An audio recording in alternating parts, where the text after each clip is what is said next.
Bueno, sí, bueno, y hablando de gastronomía también, en este día vinculado a la salud, ¿cuál es la importancia de una buena alimentación para cuidar, cierto, nuestro corazón? Y esa capacidad tan importante de tenerlo muy bien a lo largo de nuestra vida, a través del deporte, pero también a través de la nutrición. Es por eso que hoy nos acompaña Angélica Toro, nutricionista del Hospital Guillermo Grand Benavente, para así hablar de la alimentación y de la importante conexión con nuestro corazón. ¿Cómo estás? Bienvenida al programa. Hola, buenas, bien. ¿Y ustedes cómo están? Bien, aquí atenta a lo que tú nos vas a indicar, porque claro, la nutrición lo hablábamos anteriormente con el cardiólogo, decía que tenía que ver derechamente con todo lo que estamos teniendo, con esta calidad de vida. Mito, realidad en torno a las frutas, verduras que tenemos que ir comiendo, igual es lo que queremos ir desarrollando en esta conversación. Sí, la verdad es que, como decía anteriormente el cardiólogo, una de las cosas principales para prevenir las enfermedades cardiovasculares es sí o sí la alimentación y además el ejercicio físico. Entonces eso es fundamental para poder prevenir, ¿ya? Yo quería consultarlos, ¿ustedes hacen ejercicio para poder prevenir las enfermedades cardiovasculares? Ejercicio como tal, yo camino todos los días. Pero ahí estamos mal. Estamos como mis pacientes. Lo ideal es que ejercicio se realice por días. Las caminatas nos mantienen activos, pero no es un tipo de ejercicio. ¿Tú haces ejercicio? ¿Ya? No podemos decirle al paciente... Solo ensayo. Exacto, no podemos decirle al paciente como realice ejercicio, realice caminatas. Claro. No. Tenemos eso. Ahora, si es una caminata, ahora, a ver, yo aquí no... Defendiéndome. Sí, defendiendo Constanza, si es una caminata diaria de más de 1 hora, yo creo que eso sí se considera un ejercicio. No. ¿En Es serio? solamente Pero para siempre nos han dicho que mantenerse, sí. solo O para sea, hemos vivido mantenerse engañadas, activa. Constanza. Lo ideal es realizar ejercicio, subirse, por ejemplo, a una trotadora, dedicar tiempo, porque obviamente si yo puedo caminar todo el día dentro del hospital, ustedes me dirían eso es Yo ejercicio. pensábamos que sí. No. No Entonces, lo es. eso nos mantiene activos, ¿ya? Y lo mismo con el tema de la alimentación. Es importante poder alimentarse bien. ¿Ustedes consideran que su alimentación es buena? No. Yo sí. ¿No falta? La mía no Yo está me obligo... Hay que ser honestos, ¿no? No, Honestos. si yo me obligo a que tenga de todo y sobre todo fruta y verduras. Por ejemplo, ¿qué cociné? Mira, me encanta. Yo trato, por ejemplo, salsa de tomate la hago con los tomates naturales. Ay, maravilloso. Como que Súper evito bien, cosas procesadas. Obviamente igual, uno el fin de semana, su hamburguesita y sus cositas. Claro, por eso fuera. yo digo que no el 100% porque el fin de semana me gusta desordenar. El chancheo. Sí, lo importante es consumir una variedad de frutas y verduras que nos van a ayudar a prevenir estas enfermedades cardiovasculares por la cantidad de fibra y de antioxidantes que contienen, ¿ya? Por eso es importante consumir ensaladas todos los días y además ojalá poder consumir al menos, yo digo, 2 frutas diarias que nos van a dar los antioxidantes, la vitamina C que contiene y va a prevenir las enfermedades cardiovasculares, que es el contenido de fibra que necesitamos para prevenir esto. ¿Ya? Sí, hablemos también del omega 3, ¿no? Es un punto importante que tiene también directa relación con lo que es el corazón y su cuidado. Reduce directamente el riesgo de desarrollar latidos cardíacos irregulares, disminuye también la acumulación de placas o sustancias que comprenden grasa o colesterol, ¿verdad? O excesivo colesterol. Cuéntanos sobre la importancia del omega 3 para justamente el cuidado del corazón y en qué alimentos podríamos tener este importante aderezo para nuestro cuerpo. El omega 3 es muy importante, ya recordar que se divide en EPA, DHA y ALA, que son ácidos grasos esenciales polisaturados. ¿Y dónde los vamos a encontrar y por qué es tan importante? Además, les tengo una noticia que nos va a servir a todos en la casa, que por qué hay que consumirlo, ¿ya? Es importante el poder consumirlo ya que nosotros no lo hacemos. Entonces, por eso hay que ingerirlo porque no lo podemos producir. ¿Ya? ¿En dónde lo vamos a encontrar? En los pescados, en los mariscos y en las algas, ¿ya? Y en el caso de los aceites esenciales, el ALA, lo vamos a encontrar en la chía, en la linaza, ¿ya? Por eso es tan importante consumirlos. Pero para poder consumir chía y linaza, que varios de mis pacientes les pasa y que por eso igual quiero mencionarlo, se tiene que remojar para poder activar. Y esa agua de remojo se tiene que eliminar, ¿ya? Y ellos son precursores de omega 3. En el caso de los pescados y los mariscos, nosotros los podemos consumir, pero ojo con la cantidad de mercurio que también estamos ingresando lamentablemente ahora al cuerpo, ¿ya? Una de las cosas fundamentales es que además aumenta la resistencia al estrés el omega 3. Lo necesitamos. Entonces, exacto. Y además nos permite que no perdamos tanta masa muscular, porque ahora hay varios estudios que nos recomiendan a nosotras que eduquemos a la población en decirles a los pacientes que realizan ejercicio, el omega 3 es antiinflamatorio. Entonces nos ayuda también a que el proceso de la sarcopenia, que es la pérdida de masa muscular, se produzca en un proceso más lento. Por eso es tan importante consumirlo, ¿ya? Pero tenemos que tener ojo en el caso cuando lo compramos, porque hay muchos en el mercado. Ya yo no voy a promocionar ninguna marca, pero ¿En qué fijarnos? ¿En qué fijarse? Que sí o sí tenga la certificación de IFO. ¿Qué significa esto? Que va a ser libre de metales pesados y de cualquier tipo de alimentos que sean tóxicos o toxinas, ¿ya? Entonces, que tenga la certificación que diga IFOS. Y además, que obviamente tenga la cantidad, yo les dije que el omega 3 ya se divide en EPA, DHA, que diga la cantidad de cada uno de ellos. O sea, ¿a qué me refiero? Que de EPA tenga 800 y de DHA tenga 400 como mínimo para poder consumir. Eso tengo que fijarme y que obviamente los ingredientes sean o de pescados o de algas. Ya no puedo comprarme un omega 3 que tenga aceite de oliva, siendo que ese es otro tipo de aceite. Ya eso es importante para que lo puedan considerar y puedan saber ahora cuál comprarse. ¿Ya? Angélica, porque tú señalabas que los suplementos, ¿cuándo se recomienda? Porque me imagino, y es lo que siempre nos comentan, lo ideal es poder adquirir todos estos nutrientes de forma lo más natural posible, en nuestra alimentación, de acuerdo, claro, cada persona es un mundo, hay personas que, claro, lo requieren de una u otra manera. Pero, por ejemplo, ¿a qué edad o en qué momento uno debiese ya empezar a analizar quizás los suplementos? Por ejemplo, en este caso, pensando en el corazón, porque hablábamos anteriormente que, bueno, lamentablemente, infarto y enfermedad del corazón se están viendo cada vez más jóvenes, relacionados directamente por una mala alimentación y un mal estilo de vida. O sea, yo siempre les menciono que lo ideal es que obviamente exista una asesoría nutricional, ya que todos los pacientes se ven de forma individual y ahí yo veo si tengo que suplementar o no, ¿ya? Pero como les mencionaba anteriormente, hasta los deportistas ahora se les recomienda el consumo de omega 3. ¿Por qué? Porque lamentablemente ahora no tenemos la capacidad semanal para poder adquirir la cantidad de omega 3 que necesitamos. Entonces, por eso ahora se recomienda, y yo creo que pasa con varios suplementos, el consumo, ¿ya? Pero obviamente siempre considerando la asesoría nutricional de forma individual, ¿ya? Porque hay casos que puede ser una cápsula diaria y en otros puede ser 2, ¿ya? Y como mencionaba, nos va a ayudar a prevenir estas enfermedades cardiovasculares, como tipo de infarto o accidentes vasculares cerebrales también. Por eso es tan importante su consumo, pero lamentablemente ahora no consumimos tanto pescadito como antes y además sabemos que si tenemos un exceso de consumo, estamos teniendo también un exceso de consumo de mercurio, que es lamentable, y obviamente de metales pesados, como sabemos el tema de la contaminación que existe obviamente en nuestros océanos, que igual es triste. Hablamos de los ácidos grasos esenciales, ¿no? Sí. ¿Qué son efectivamente y por qué son tan importantes para una buena nutrición que acompañe el trabajo cardíaco y del corazón?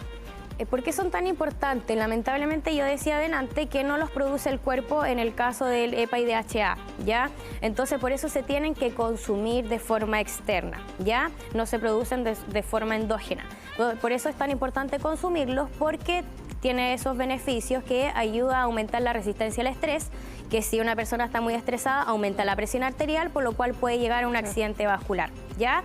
Y obviamente también nos ayuda a aumentar nuestro colesterol bueno, que es el HDL, por lo cual ayuda a que exista una eliminación de las grasitas, que son las malas, como lo que es los alimentos con contenido de comida chatarra, que se puede decir así. Las papas fritas, sabemos, las hamburguesas que contienen los embutidos, ya que contienen bastante contenido de grasa saturada, que es la que tapa nuestras arterias, por lo cual el flujo sanguíneo obviamente no va a ser como debería ser, y eso es lo que obviamente va a tapar mi arteria y va a tener riesgo, como nos explicaba delante el cardiólogo, a que nos suceda un accidente vascular. ¿Ya? Sí, recuerdo años atrás se hablaba mucho de la avena, que ayudaba precisamente a eso. ¿Qué nos dice actualmente los estudios, la investigación en torno a esto? O cómo podemos ir implementando, porque tú señalabas activar la linaza, la chía, que muchas veces las personas desconocen eso, es súper importante ahí también que lo hayas aclarado.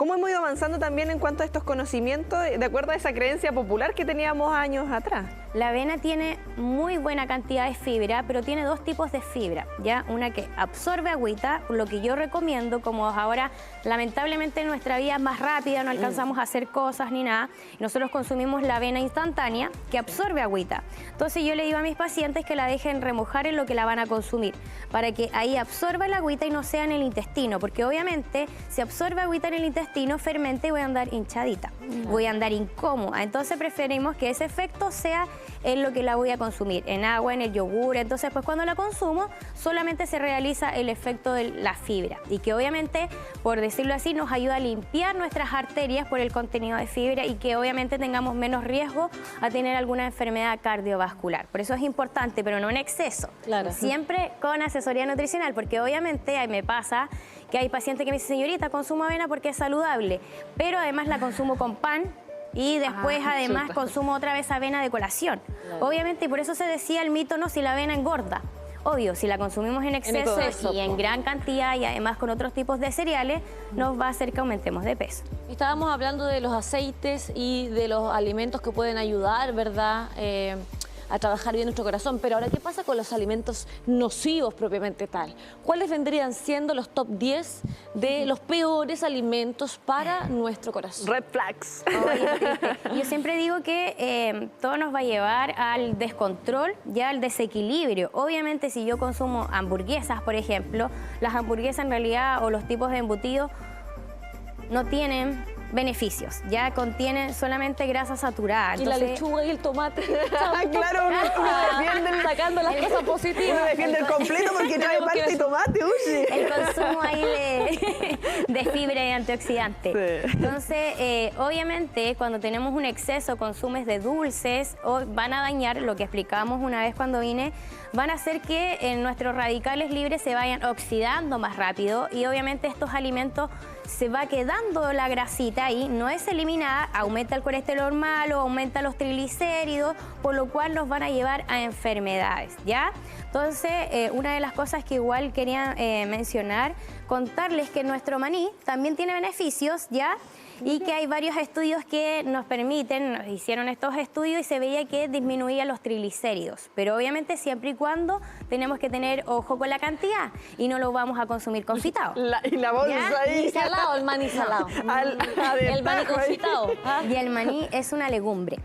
Ya es considerado una legumbre y los frutos secos se deberían remojar. Y esa agua de remojo se debería eliminar. O sea, el maní lo debiésemos remojar igual. Sí, se debería remojar igual que las legumbres porque tienen oxalato, que es lo que no queremos que ingrese en tanta cantidad. ¿Ya? Uy, eso es lo ideal. Oye, no, quizás me quedé pensando porque, claro, uno si remoja el maní va a quedar como medio blandengue, pero ahí uno podría hacer mantequilla de maní.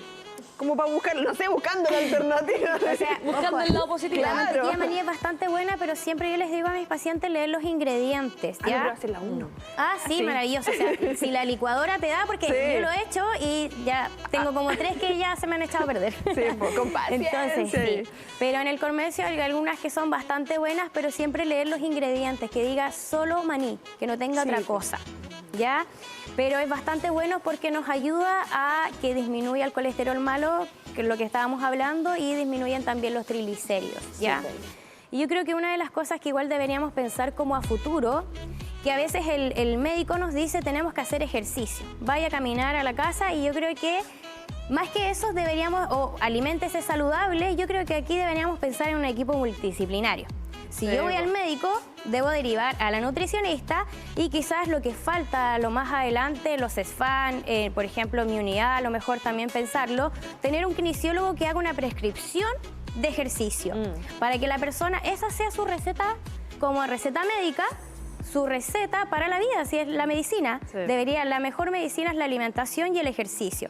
Entonces deberíamos ahora pensar más adelante qué modificaciones tenemos que hacer, pero para que esto sea ya parte de nuestros hábitos. Claro. Entonces deberíamos como analizarlo de esa forma, para que así también podamos hacer un ejercicio adecuado según cada uno, porque eso también tiene que ser de forma individual, porque nuestra frecuencia cardíaca, nuestra función del corazón es distinta en todos. Sí. Yes. Haciendo un diagnóstico, una radiografía de tu trabajo como nutricionista, ¿cuáles son las mayores falencias que encuentras en la alimentación de las personas que probablemente están hoy día tentando a la cantidad de problemas, ¿cierto?, al corazón que hay en nuestro país y en nuestra región? Sí, yo creo que igual es algo complejo y a mí por lo menos me gusta trabajar con el equipo multidisciplinario porque a veces la alimentación, cuando tenemos exceso en consumos o inapetencia, ocurren a veces por la relación de nuestra salud mental. Entonces, obviamente, necesitamos que sea un equipo multidisciplinario porque yo a veces les doy como ejemplo a mis pacientes. Si tengo un paciente que tiene obesidad o malnutrición por exceso, por aumento de contenido de grasa en su cuerpo, si tiene esta persona ansiedad, primero hay que buscar la causa. Entonces, obviamente, uno de los alimentos que a veces mayor consumo tienen son los dulces, por ejemplo, que no los van a saciar, por lo cual van a aumentar el consumo de los dulces de repostería, por ejemplo, o vamos a tener los alimentos que obviamente tenemos, las papas fritas, la pizza, por ejemplo, que obviamente su combinación carbohidrato, obviamente refinado, más el queso en consumo de grasa, obviamente van a ser dañinos y tóxicos para nosotros.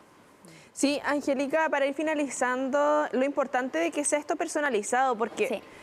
no sé, acá lo que tenemos más a mano, nosotras dos, nuestras realidades son totalmente distintas. La Conci tiene hijos, es otro ritmo de vida al que tengo yo. Entonces, claro, cuando muchas veces uno dice, no, es que tienes que hacer esto, darle horario, chuta, a veces igual se complica de acuerdo a la realidad, sí, a los tiempos de uno, lo fundamental y ese acercamiento y perder ese temor también de las personas de ir a un nutricionista a que les den